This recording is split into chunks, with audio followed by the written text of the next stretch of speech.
नमस्कार दोस्तों, the CA corner में आपका स्वागत है।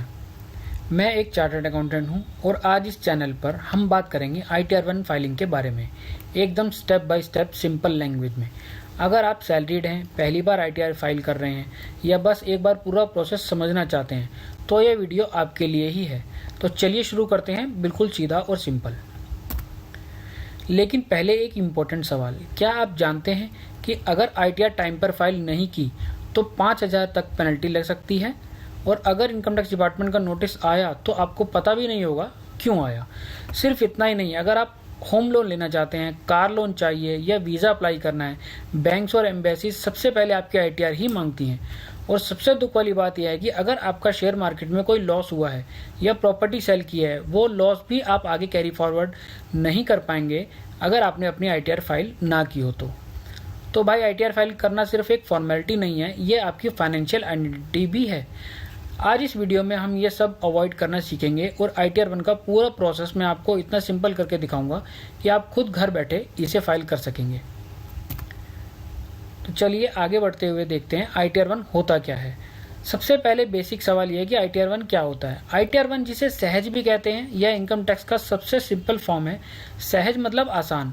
यह फॉर्म उनके लिए जिनका इनकम मेनली सैलरी से ही आता है, एक एम्प्लॉयर से आता है, इसके साथ पेंशन इनकम है, एक घर की प्रॉपर्टी इनकम और थोड़ा FD या सेविंग्स बैंक का इंटरेस्ट है। ये सब ITR-1 में ही आते हैं।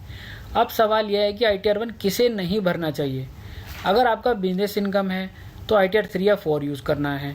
अगर शेयर्स या प्रॉपर्टी बेची है और कैपिटल गेन हुआ है तो ITR-2 यूज़ करना है। पर अगर आप सिंपल सैलरीड पर्सन हैं तो ITR-1 आपके लिए ही बना है। अब जानते हैं किसे फाइल करना चाहिए।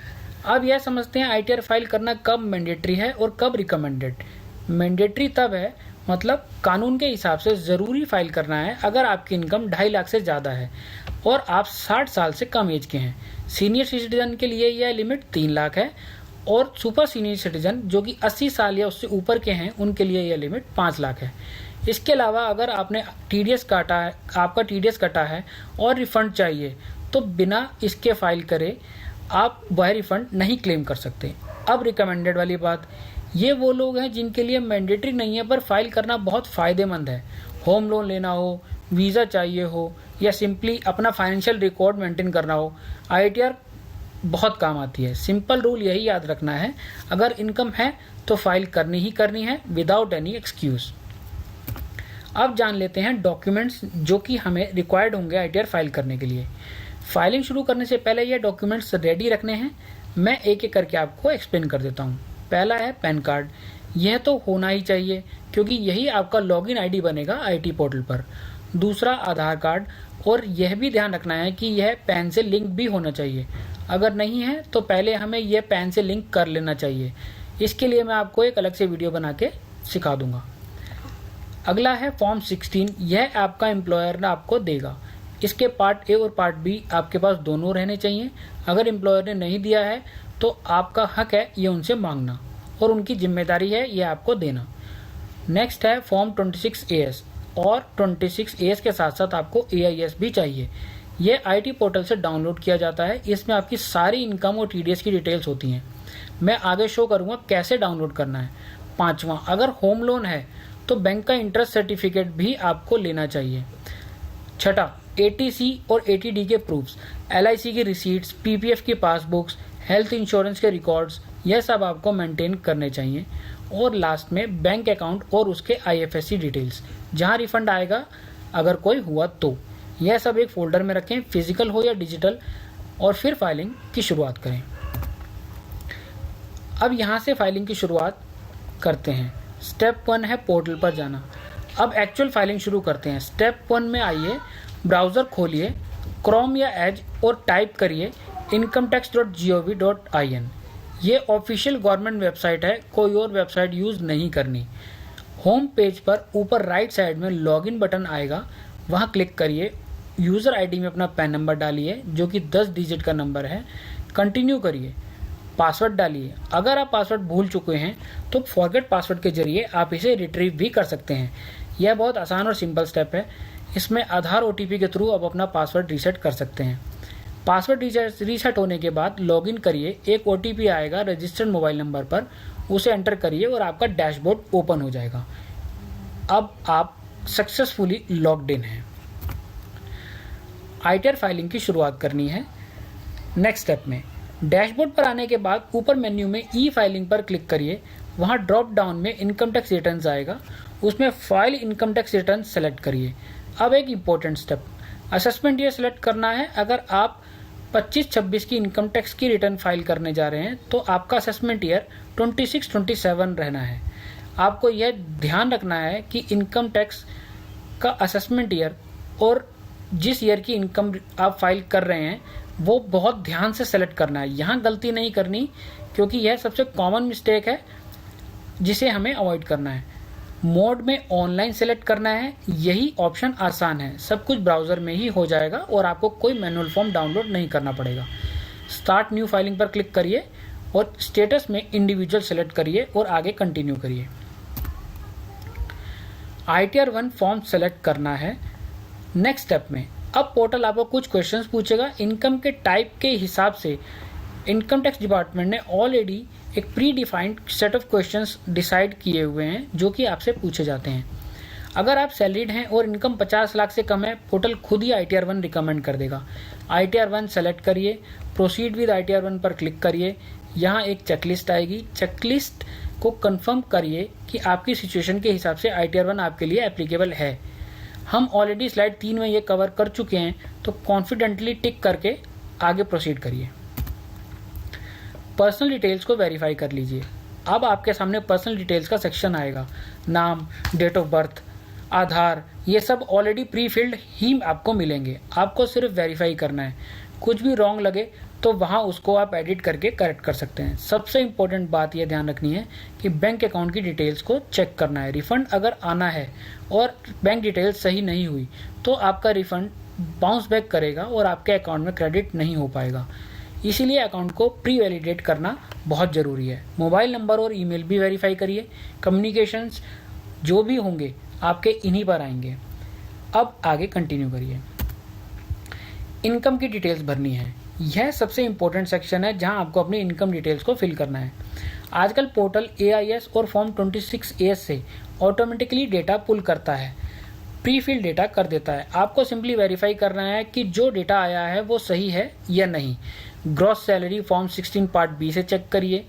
स्टैंडर्ड डिडक्शन ऑटोमेटिकली दिखाएगा। HRA एग्जम्पशन, अगर आप रेंट पर रहते हैं और HRA सैलरी की आपका कंपोनेंट है तो आपको कैलकुलेशन करके HRA की डिडक्शंस आपको क्लेम करनी है। इसके लिए मैं एक अलग से वीडियो बना करके आपको सिखाऊंगा।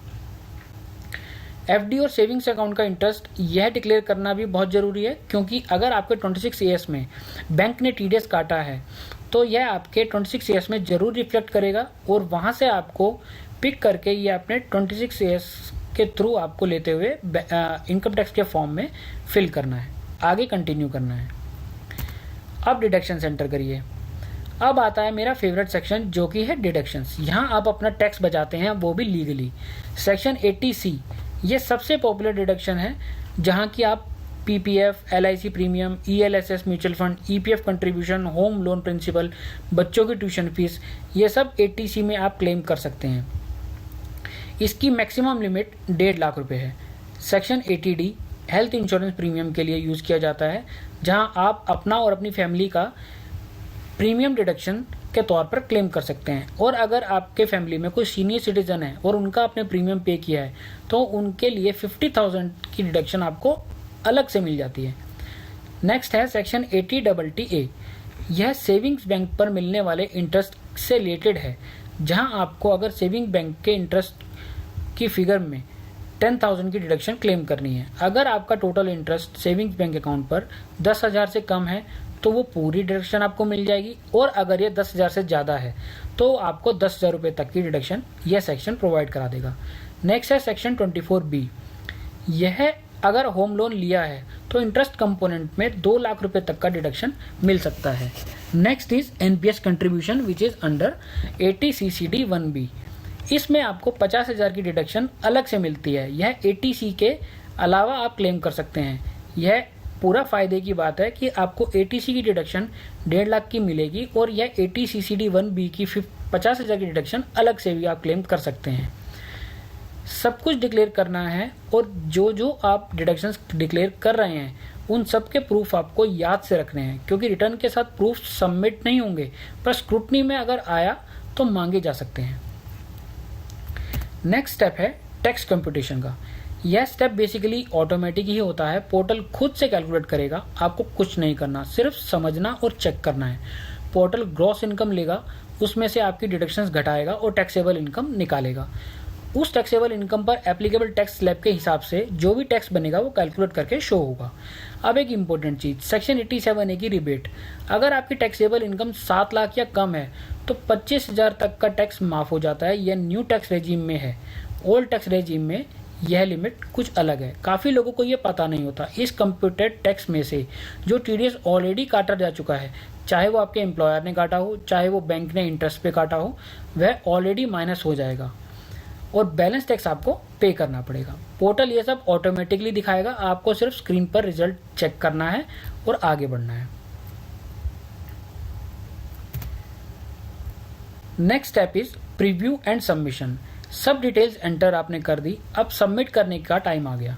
प्रीव्यू रिटर्न पर क्लिक करिए। एक बार पूरी ITR PDF के फॉर्मेट में ओपन हो जाएगी। इसे एक बार ऊपर से नीचे तक अच्छे से चेक करना है। सारे पर्टिकुलर्स लाइक नाम आपका, income figures, deductions, bank account, सब कुछ सही से फिल्ड है कि नहीं। फिर प्रोसीड टू वैलिडेशन पर क्लिक करिए। पोर्टल ऑटोमेटिकली चेक करेगा कि कोई एरर है या नहीं। अगर कोई इशू है तो वो हाईलाइट करेगा और हमें उसे फिक्स करना है।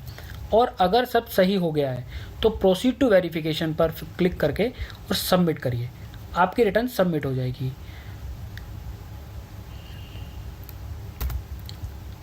उसके बाद सबसे इम्पोर्टेंट स्टेप आता है E-वेरीफाई करना। सिर्फ रिटर्न सबमिट करना ही सफिशिएंट नहीं है। यहाँ बहुत से लोग मिस्टेक कर देते हैं। ITR वैलिड तभी होती है जब आप उसे E-वेरीफाई करो। अगर E-वेरीफाई नहीं किया तो ITR इनवैलिड मान ली जाएगी, जैसे कि फाइल की ही नहीं गई। इसीलिए ITR सबमिट करने के बाद E-वेरीफाई करना बहुत ज़रूरी है और इसका बहुत आसान तरीका है आधार OTP। सबमिट के बाद डायरेक्ट ऑप्शन आएगा E-वेरीफाई नाउ, उस पर क्लिक करना है। एक सिंपली आधार रजिस्टर्ड मोबाइल नंबर पर OTP आएगा, उसे एंटर करिए एंड डन। दूसरा तरीका है नेट बैंकिंग का। आप अपने बैंक के पोर्टल से लॉगिन करके E-वेरीफाई कर सकते हैं। नेक्स्ट एक ऑप्शन है ITR V का। आप सबमिटेड रिटर्न को प्रिंट करके मैनुअल साइन करके बैंगलोर CPC को स्पीड पोस्ट भी कर सकते हैं, बट यह ऑप्शन रिकमेंडेड नहीं है क्योंकि इसमें बहुत सारे झंझट हैं। आपको मैनुअल प्रिंट करना, साइन करना, CPC पर पोस्ट करना, ये सब स्टेप्स को अगर आप अवॉइड करना चाहते हैं तो सबसे आसान और सिंपल तरीका है आधार OTP के थ्रू रिटर्न को E-वेरीफाई करना। यह सबसे फास्ट और सबसे सिंपल भी है। सिर्फ 2 मिनट में आपकी रिटर्न E-वेरीफाई हो जाती है। E-वेरीफाई होने के बाद पोर्टल से कंफर्मेशन मैसेज आएगा और ईमेल भी आएगा।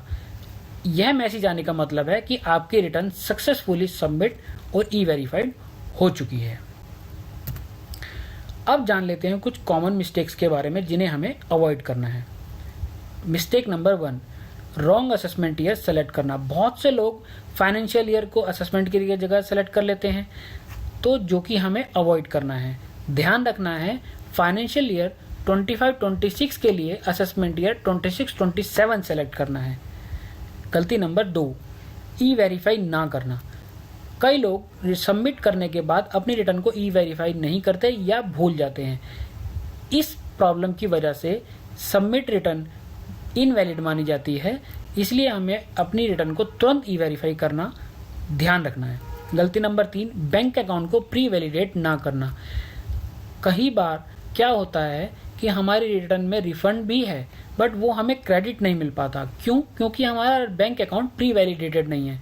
इसीलिए यह पहले स्टेप में भी आगे बताया जा चुका है कि हमें अपने बैंक को प्री वैलिडेट करना बहुत ज़रूरी है, अदरवाइज हमें अपना रिफंड रिसीव करने में प्रॉब्लम होगी। गलती नंबर 4, FD का इंटरेस्ट डिक्लेयर ना करना।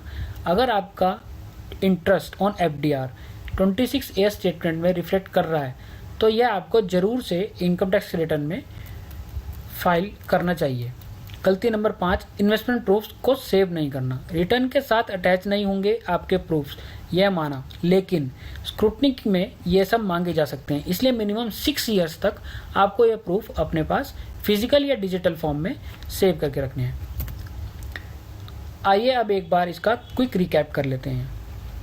स्टेप 1, इनकम टैक्स पोर्टल पर लॉगिन करना। स्टेप 2, ई फाइलिंग में जाकर ITR फाइलिंग शुरू करना। स्टेप 3, 25-26 के लिए सेलेक्ट करना है आपको online mode, new filing. Step 4, ITR 1 select करना। स्टेप 5, पर्सनल डिटेल्स को वेरीफाई करना। स्टेप 6, इनकम डिटेल्स को भरना। स्टेप 7, डिडक्शंस करना। स्टेप 8, प्रीव्यू देखना। स्टेप 9, आधार OTP से रिटर्न को ई-वेरीफाई करना। और बस इन 9 सिंपल स्टेप्स के जरिए आप घर बैठे बिल्कुल फ्री अपनी रिटर्न को फाइल कर सकते हैं। तो दोस्तों, आज हमने ये जाना कि ITR फाइलिंग कितना इजी और सिंपल है। उम्मीद करता हूँ ये आपके लिए हेल्पफुल रहा होगा। अगर इस वीडियो ने आपकी हेल्प की है तो प्लीज़ इस वीडियो को लाइक ज़रूर करिए, इस दूसरे और हो सके तो यह दूसरे लोगों को भी भेजिए ताकि वो भी इसका फ़ायदा उठा सकें। और अगर आप चाहते हैं कि आगे भी ऐसे हेल्पफुल वीडियोस मिलते रहें तो अभी सब्सक्राइब करिए और बेल आइकन को दबाइए ताकि कोई भी वीडियो आपसे मिस ना हो। आपके किसी दोस्त या फैमिली मेम्बर को अगर इसकी ज़रूरत हो तो उन्हें शेयर करिए जो पहली बार ITR फाइल करना चाह रहे हैं। और हाँ, कमेंट में ज़रूर लिखिए कि अगर कोई आपका सवाल, क्वेरी या कन्फ्यूजन है, मैं उसको पर्सनली जवाब दूंगा। अगर आपको प्रोफेशनल हेल्प चाहिए तो पर्सनल कंसल्टेशन के लिए डिस्क्रिप्शन में मेरा कॉन्टैक्ट डिटेल्स है, जहां पर आप मुझे कॉन्टैक्ट कर सकते हैं। तब तक के लिए द CA कॉर्नर पर आते रहें और अपना टैक्स सिंप्लीफाई करते रहें। Thank you very much.